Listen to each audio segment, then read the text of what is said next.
it goes where no Dragon Ball Z game has gone before.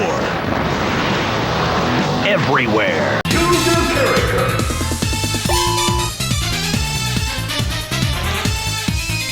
Hello amigos, Ramen coming at ya. Dragon Ball Z games have existed since the dawn of time. Whether it be from the N64, the DS, Wii, Game Boy, each Dragon Ball game offers something different and unique. But the one game that's hated by most Dragon Ball fans is Dragon Ball Z Sagas. The game was released in 2005 and developed by Avalanche Studios. There's a pun somewhere in there. Dragon Ball Z Sagas was advertised as the first action-adventure Dragon Ball game that hasn't been done before, which is true as previous games were all 2D or fighting games. While that accomplishment of being the first DBZ adventure game is good, for Dragon Ball fans who bought into the ads, they were met with slow combat, bad controls, boring level design, and lackluster battles. Dragon Ball Z Sagas has the reputation of being one of the worst Dragon Ball Z games, but is that true after all these years? Is there anything good about these games that people missed? Well, grab your Dragon Balls and make a wish, and let's see if Dragon Ball Z Sagas is as bad as people say.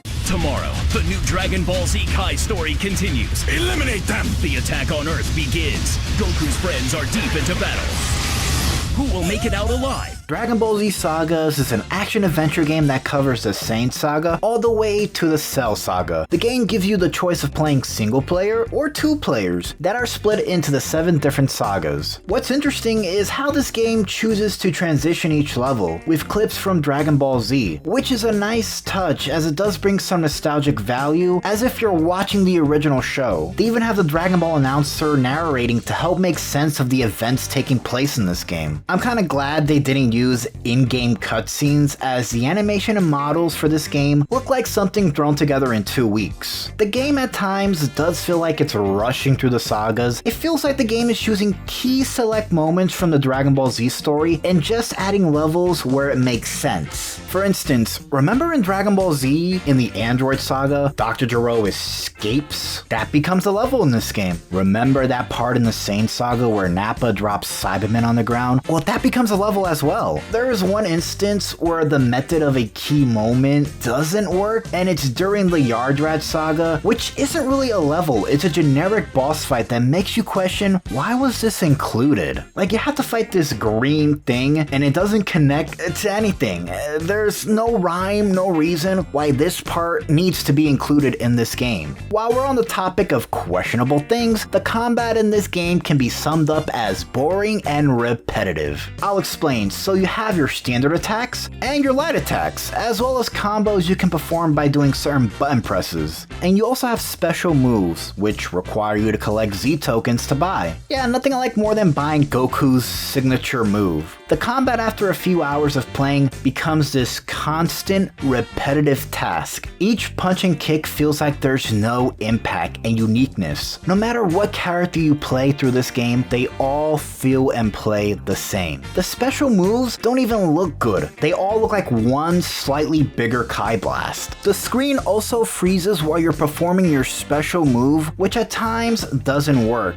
because if an enemy is coming after you, well, it will cancel out your move. Even Super Saiyan, the most powerful form a Saiyan can obtain, feels like just your base form. The only difference is you can do a bigger Kai Blast. Some boss battles even require you to be in this Super Saiyan form to damage them, which is really dumb game design. In this game, there's no difference between your base or super. In order to go super, you have to land punches to fill up a Kai meter, and once you get it, you better hope you keep it, cause it will be a while before you transform into a Super Saiyan again. Which sucks because Super Saiyan is one of the coolest things about Dragon Ball Z, and it's reduced to this muddy, water, lackluster transformation that doesn't really offer anything unique. Once you beat the game and survive the mental scars the game left, the roster expands. You get a few extra characters like Brawly and Bardock, and you get some other characters that play just like every other character in this game. There really is no reason to play any of them when the combat feels slow and boring. You know, I can talk about how bad this game is all day, but it does surprisingly have some things that I do like. I do like the environments and levels. They look good and show accurate. Whether it be be the dystopian world of future Trunks or Earth. The levels do match the tone and feel of the show. The enemy variation for each level is also good as well. In the Saint Saga, we have regular Cybermen as well as big Cybermen. In the game, you encounter enemy types like this. You get your generic standard enemy and big enemies. Most of them do go down with 4 hits if you're on easy mode, which I am. Don't tell Vegeta. While Dragon Ball Z Sagas was good for the time, playing it now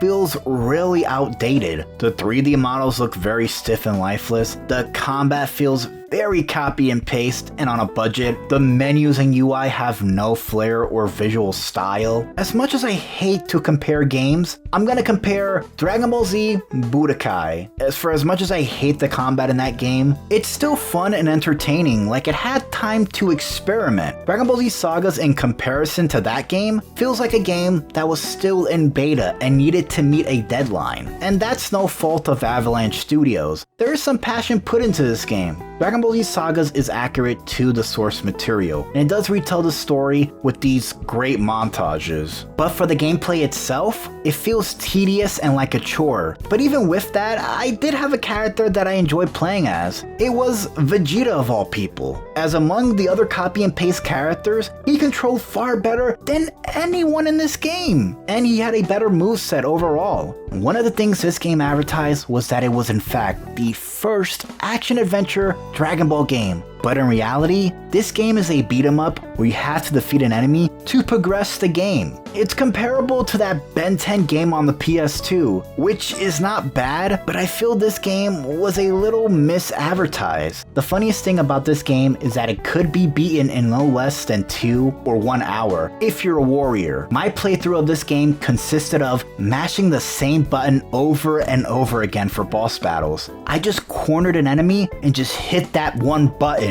over and over again. While I was playing this game, I never felt the need to fully upgrade any of my moves, as I can just press 2 or 3 buttons and kill a bad guy instantly. It became kind of unfulfilling in a way. Cell, the big baddie and the last boss of this game, was also easy to beat. At some points, I felt like I was playing this game the wrong way. Dragon Ball Z Sagas is kinda like that. Whether you're playing it right or wrong, you're still gonna encounter some sort of problem. Hey, I know the Game Boy games and the Wii games and all the other Dragon Ball Z games had issues, but at least they had some kind of effort. The reviews for this game were more brutal than I was. Websites like Metacritic, GameRanks, heck, even XPlay back then, all said this game sucks. And it's for a good reason. Imagine saving your hard-earned money and taking that game home and feeling disappointed when you play that first level. Imagine the game you built up in your head was so much better. And imagine finishing that game and feeling